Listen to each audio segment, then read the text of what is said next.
Smart হতে কারই না ভালো লাগে বন্ধু, কি তাই তো? আমরা সবাই চাই যে আমাদের বয়ফ্রেন্ড বা গার্লফ্রেন্ড স্মার্ট হোক, বা আমরা নিজেরাও স্মার্ট হই, তাই না? স্মার্ট মানুষকে প্রত্যেকে একটু অন্য চোখে দেখে। আমরা চাই স্মার্ট হতে, কিন্তু কিভাবে নিজেকে স্মার্ট করব সেটা আমরা অনেকেই জানি না। আমি চলে এসেছি সোমা তোমাদের সঙ্গে আমার YouTube channel rise and shine with Subhashree. যদি তোমাদের ভালো লাগে অবশ্যই ভিডিওটা পুরো দেখবে, এবং ভিডিওটা ভীষণ ইম্পর্টেন্ট হতে চলেছে এইটুকু তোমাদের বলতে পারি। পুরোটা দেখে তোমাদের যে বন্ধুরা আছে তাদেরকে অবশ্যই শেয়ার করবে, এবং নিজেরাও কিন্তু সেটা নিজের জীবনে অ্যাপ্লাই করবে। তাহলে আর দেরি করবো না, শুরু করে ফেলি।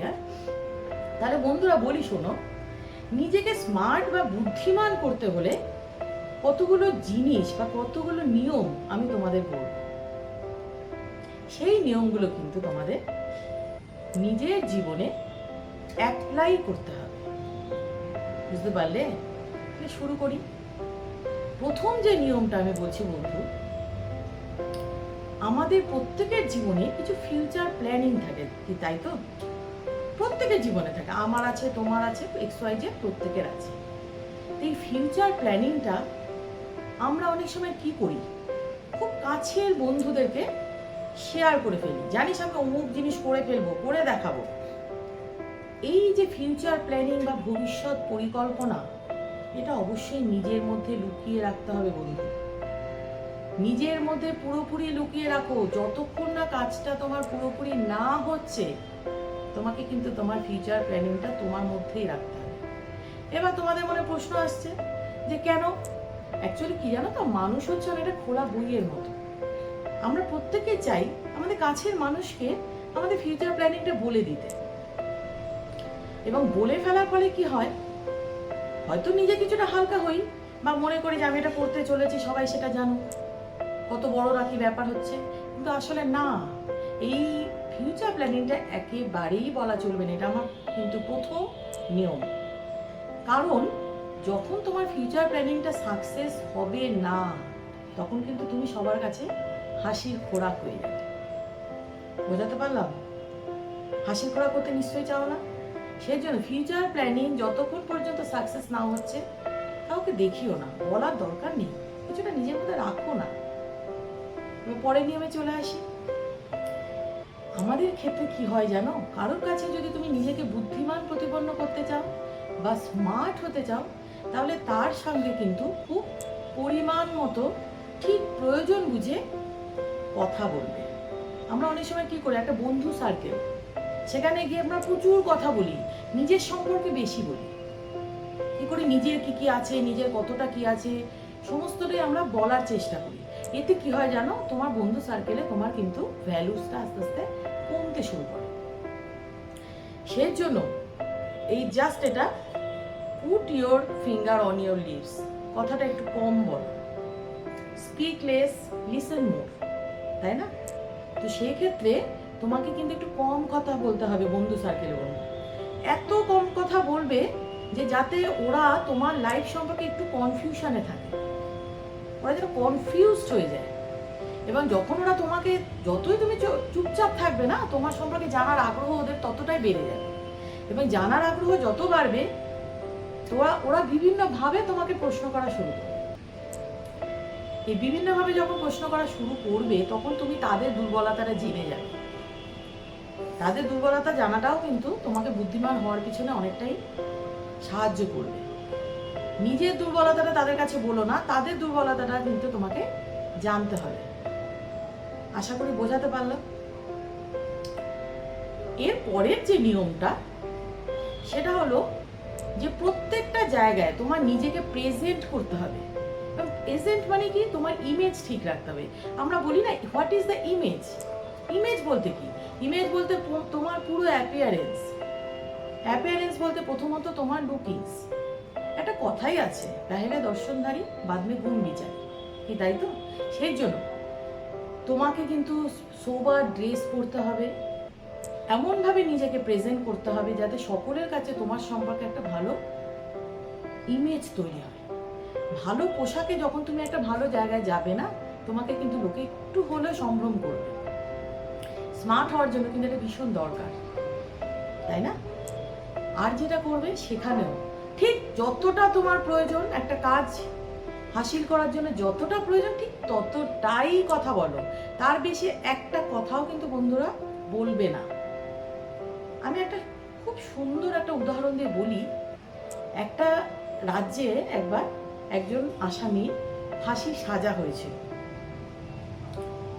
এবং ফাঁসির সাজা হওয়ার সময় যখন ঠিক তার ফাঁসিটা হতে যাবে, ঠিক এমন সময় ফাঁসির দড়িটা না ছিঁড়ে গেছে। এবার জেনারেলি কি হয়, যখনই এটা একটা কোইন্সিডেন্স, ফাঁসির দড়ি যখন ছিঁড়ে যায় তখন ফাঁসি হওয়ার আগে তখন সেটাকে উপরওয়ালা দয়া বা ভগবানের আশীর্বাদ বলে মনে করা হয়, এবং যার ফাঁসি হওয়ার কথা ছিল তাকে ছেড়ে দেওয়া হয় বা ক্ষমা করে দেওয়া হয়। মনে করা হয় যে উপরওয়ালা এটা চাইছেন না। তখন ওই রাজ্যের যে রাজা ছিলেন তার সেনাপতিকে রাজাকে কথাটা বললেন যে এরকম ফাঁসি হওয়ার সময় ফাঁসির দড়িটা না ছিঁড়ে গিয়েছে।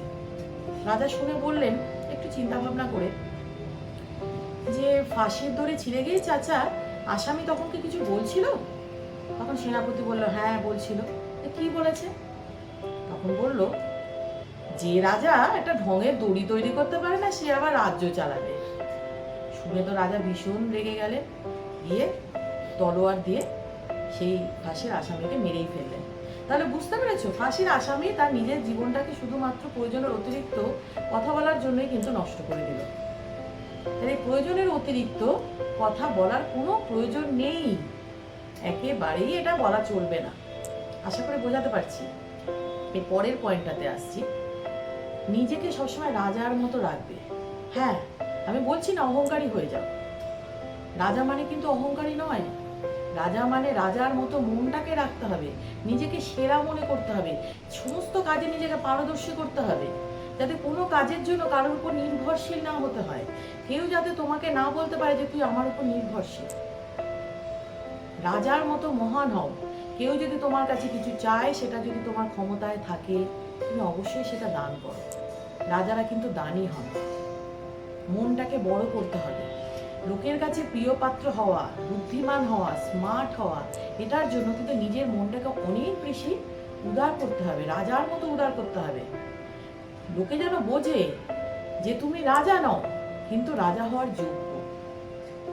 রাজার কাছে কেউ যদি হাত পাতে, রাজা কিন্তু তাকে সেটা দেন। সুতরাং তোমার মানসিকতাটা এমনই হতে হবে যে সত্যিকে সত্যি বলতে হবে, রাজারা যেটা করেন। অন্যায়ের সঙ্গে আপোষ করবে না, এবং যদি কারোর কোনো অসুবিধা থাকে তাকে যদি তোমার পক্ষে সম্ভব হয় তুমি তাকে সাহায্য করবে, সে যেভাবেই হোক, ফিজিক্যালি হোক, ইকোনমিক্যালি হোক, তুমি মন বড় করে তাকে হেল্প করবে। আরেকটা জিনিস, যে ঠিকঠাক করে অর্থ উপার্জন করতে হবে। খালি পকেটে না ঠিক স্মার্টনেসটা জমে না। পকেট যখন ভর্তি থাকে দেখবে মানুষ তোমাকে ঠিক রেসপেক্ট করবে। কারোর কাছে কিছু বন্ধুর সাথে গেলে, চা খেলে, তুমি দেখলে তুমি দাঁড়িয়ে রইলে, সে চায়ের যখন বিলটা দিল, পরের দিন কিন্তু সে তোমার সঙ্গে আর চা খেতে যাবে না। চায়ের বিলটা তুমি দাও, সে বললেও তুমি দাও। আমি এটা খুব ক্ষুদ্র একটা উদাহরণ দিয়ে তোমাদের বোঝানোর চেষ্টা করছি। বোঝানোর চেষ্টা করো যে তোমার আত্মসম্মান আছে, নিজের আত্মসম্মানটাকে নষ্ট করবে না। যে কোনো জায়গায় বন্ধুদের সাথে খেতে গেলে বিলটা তুমি পেমেন্ট করো, তাহলে তারা বুঝতে পারবে যে তোমার আত্মসম্মান আছে, তোমার মনটা রাজার মতো। এভাবেই নিজেকে বুদ্ধিমান করা যায়। চালাক হওয়ার চেষ্টা করো না।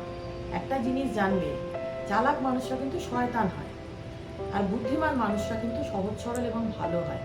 আলটিমেটলি জয় কাদের হয়? বুদ্ধিমান মানুষের হয়, আর বুদ্ধিমান মানুষরাই কিন্তু স্মার্ট হয়। এবার আমার লাস্ট নিয়মে চলে আসি। ভীষণ ইম্পর্টেন্ট এই লাস্ট নিয়মটা। ধরো কোনো জায়গায় তুমি একটা বন্ধু সার্কেলে আছো, বা কোনো একটা পরিবার, বন্ধু সার্কেল, অফিসের কলিগদের সার্কেল, যে কোনো একটা সার্কেল। মানুষ তো সোশ্যাল, প্রত্যেকের একটা নিজস্ব সার্কেল থাকে। তো সেক্ষেত্রে তুমি যদি দেখতে পাও না যে তুমি বেশি টাইম দিচ্ছ কোনো জায়গায়, তাহলে কিন্তু সেখানে তোমার মূল্যটা কমে যাবে। হ্যাঁ, আমি তোমাকে আগেই বলছি, এটা কিন্তু নিজের ফ্যামিলির ক্ষেত্রে নয়, কোনো সার্কেলের ক্ষেত্রে বলছি। ধরো তোমার কর্মক্ষেত্র বা তোমার বন্ধু সার্কেল, বেশি টাইম দেবে না, নিজেকে অ্যাভেলেবেল করবে না যে তুমি ডাকছে সঙ্গে সঙ্গে তুমি চলে যাচ্ছ। কেউ ডাকলেই যাওয়ার দরকার নেই। একটা জিনিস দিয়ে আরেকটা খুব সুন্দর উদাহরণ দিয়ে বলি। দেখবে যখন কোনো অনুষ্ঠানে কোনো ফিল্ম আর্টিস্ট বা কোনো বড় রাজনৈতিক ব্যক্তিত্ব বা কোনো বড় সায়েন্টিস্ট যখন তারা আমন্ত্রিত হন না, তারা জাস্ট এসে নিজেদের একটা বক্তব্য রেখে কিন্তু চলে যান, তারা কিন্তু খাওয়া দাওয়াটা করেন না। কেন খাওয়া দাওয়া করেন না? তারা এটা বলেন যে আমার আরেকটা ইভেন্ট আছে বা আরেকটা প্রোগ্রাম আছে, আমার কাছে অতটা টাইম নেই, সবসময় ঘড়ি দেখতে থাকে। এবার আমরা কিন্তু ভাবি যে সত্যি তিনি খুব ব্যস্ত, আসল কারণটা কিন্তু তা নয়। আসল কারণটা হলো এটাই, তারা সেখানে নিজেকে বেশিক্ষণ রাখবেন না, নিজের মূল্যটা রাখার জন্য। কোনো ইভেন্ট প্রোগ্রাম কিছু নেই, নাথিং। তারা ওই জায়গায় নিজেকে বেশিক্ষণ রেখে নিজের মূল্যটাকে কমাবে না। তাহলে বন্ধুরা, আমি যে পয়েন্টগুলো বা যে নিয়মগুলো তোমাদের বললাম, আশা করি সেগুলো তোমাদের নিজেদের লাইফে অ্যাপ্লাই করবে এবং হতে হবে কিন্তু বুদ্ধিমান এবং স্মার্ট। কখনোই কারোর ক্ষতি করে চালাক হওয়ার চেষ্টা করবে না। জানবে কারোর ক্ষতি করলে কিন্তু নিজের ক্ষতি হবেই। বুদ্ধিমান হও, স্মার্ট হও, দেখবে সোশ্যালি সমাজে তোমার একটা সুন্দর জায়গা তৈরি হবে, তোমার পার্সোনাল লাইফ ভালো থাকবে, তোমার ফ্যামিলি লাইফ ভালো থাকবে, তোমার বন্ধু সার্কেল ভালো থাকবে। এই নিয়মগুলো পালন করো। প্রথম থেকে শেষ অবধি ভিডিওটা যদি তোমাদের ভালো লেগে থাকে, আমার ইউটিউব চ্যানেলের নাম তো তোমরা জানো, তবু আবার বলছে rise and shine with Subhashree. অবশ্যই যদি অন্য কোনো প্ল্যাটফর্মে আমাকে দেখে থাকো, মানে ফেসবুক বা হোয়াটসঅ্যাপে কেউ শেয়ার করেছে, অবশ্যই আমার ইউটিউব চ্যানেলে চলে যাও এবং সাবস্ক্রাইব করে দাও। পাশে থাকা যে নোটিফিকেশান বেল আছে সেটাকে প্রেস করে অন করে দিয়ে অল করে দেবে। প্রত্যেক সপ্তাহে আমার ভিডিও আসতে থাকে। তাহলে কি হবে, আমার এই ভিডিওটা তোমার ফেসবুক, তোমার যে মোবাইলে আছে, তোমার মোবাইলে বা তোমার স্মার্ট টিভিতে সবার আগে চলে আসবে।